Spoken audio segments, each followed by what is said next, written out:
Hi friends, welcome to village వంటకాలు.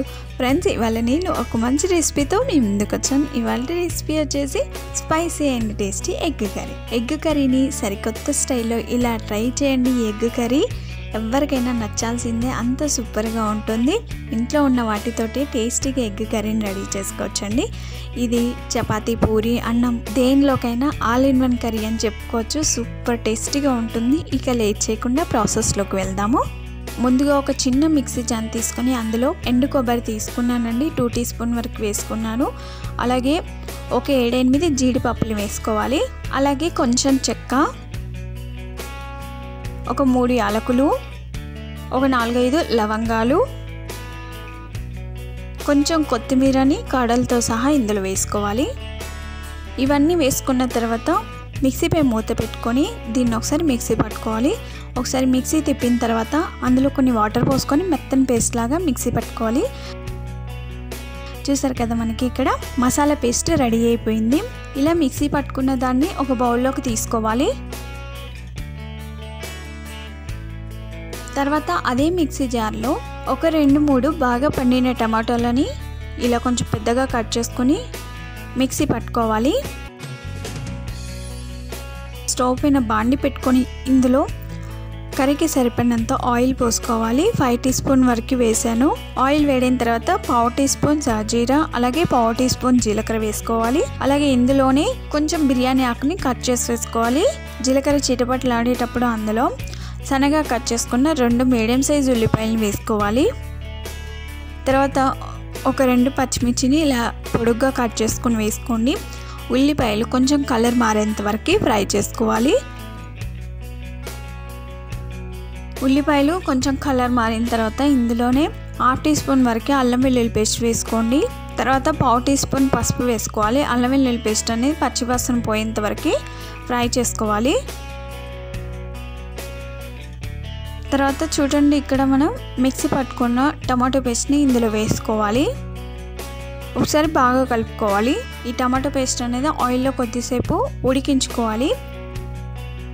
చూసారు కదా, ఇక్కడ మనకి టమాటో పేస్ట్ చక్కగా ఉడికిపోయింది. ఆయిల్ కూడా మనకి పైకి వచ్చేస్తుంది. ఇలా ఆయిల్ సపరేట్ అయినప్పుడు ఇందులో ముందుగా మిక్సీ పట్టుకున్న మసాలా పేస్ట్ వేసుకోవాలి. ఒకసారి బాగా కలుపుకోవాలి. ఇలా మసాలా పేస్ట్ కొద్దిసేపు ఫ్రై అయిన తర్వాత ఇందులోనే 1/2 టీ స్పూన్ వరకు జీరా పౌడర్, అలాగే చూపించిన స్పూన్తో 2 టీ స్పూన్ వరకు కారము, అలాగే 1 టీ స్పూన్ ధనియా పౌడర్, అలాగే 1/2 టీ స్పూన్ వరకు గరం మసాలా వేసుకోండి. ఇలా కారం మసాలాలు వేసుకున్న తర్వాత ఇవి కూడా కొద్దిసేపు ఆయిల్లో ఫ్రై చేసుకోవాలి. చూసారు కదా, ఈ పేస్ట్ ఇలా కొద్దిగా ఉడికిన తర్వాత దీని నుండి ఆయిల్ అనేది సపరేట్ అవుతుంది. ఇలా సపరేట్ అయ్యేంత వరకు ఉడికించుకోవాలి. ఇలా ఆయిల్ రిలీజ్ అయినప్పుడు మనం ఇందులో ఒక చిన్న నిమ్మకాయ సైజ్ అంతా చింతపండుని ముందే నానబెట్టుకొని పెట్టుకోవాలి.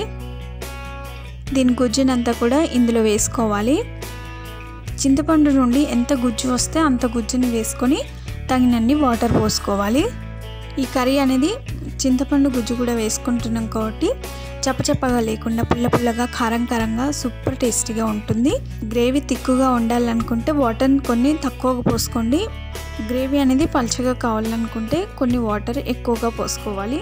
తర్వాత ఇది ఉడికి కొద్దిసేపు దగ్గర పడాలి. ఈలోగా మనం ఉడికించుకున్న గుడ్లకి ఘాట్లు పెట్టుకుందాం. ఇలా ఘాట్లు పెట్టుకోవడం ద్వారా గ్రేవీ అనేది ఎగ్గులోకి పోయి ఎగ్ అనేది తింటుంటే చాలా రుచికరంగా ఉంటుంది.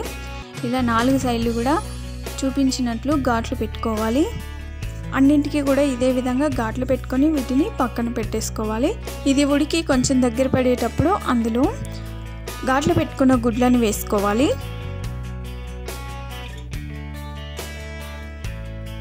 ఇలా గుడ్లు వేసుకున్న తర్వాత ఒకసారి బాగా కలుపుకోవాలి. బాండీపై మూత పెట్టుకొని ఇది దగ్గర పడేంత వరకు ఉడికించుకోవాలి. ఇది ఉడికి ఆయిల్ అనేది పైకి తేలుతుంది. చూడండి, ఇలా ఆయిల్ పైకి తేలితే మనకి కర్రీ ఆల్మోస్ట్ రెడీ అయినట్లే. ఇలా రెడీ అయిన తర్వాత ఇందులో రుచికి సరిపడినంత ఉప్పు వేసుకోవాలి. గ్రేవీ తిక్కుగా ఉంది కాబట్టి ఇది ఎందులోకైనా చాలా బాగుంటుందండి. దీన్ని ఎగ్గు షేర్వా అని కూడా అనొచ్చు. ఇలా సాల్ట్ వేసుకున్న తర్వాత ఒకసారి బాగా కలుపుకొని ఇందులో సన్నగా కట్ చేసుకున్న కొత్తిమీరని వేసుకోవాలి. ఒకసారి బాగా కలుపుకోవాలి. ఇది ఉడికించుకునేటప్పుడు స్టవ్ని మీడియం ఫ్లేమ్లో పెట్టుకొని ఉడికించుకోండి. అలాగైతేనే కర్రీ చాలా బాగా వస్తుంది. స్టవ్ ఆఫ్ చేసుకొని దీనిని ఒక సర్వింగ్ బౌల్లోకి తీసుకోవాలి. చూసారు కదా ఎంతో కలర్ఫుల్గా ఉండే టేస్టీ సరికొత్త స్టైల్ ఎగ్ కర్రీ రెడీ అయిపోయింది. చాలా అంటే చాలా రుచికరంగా ఉందండి. అన్నిటి ఫ్లేవర్ చక్కగా తెలుస్తుంది. వేసుకున్న కారం మసాలాలు కరెక్ట్గా సరిపోయాయి. ఇలా సర్వింగ్ బౌల్లోకి తీసుకొని కొత్తిమీరతో గార్నిష్ చేసుకొని సర్వ్ చేసుకుంటే అంతేనండి, ఎంతో రుచికరమైన గుమగుమలాడే spicy and tasty egg curry ready అయిపోయింది.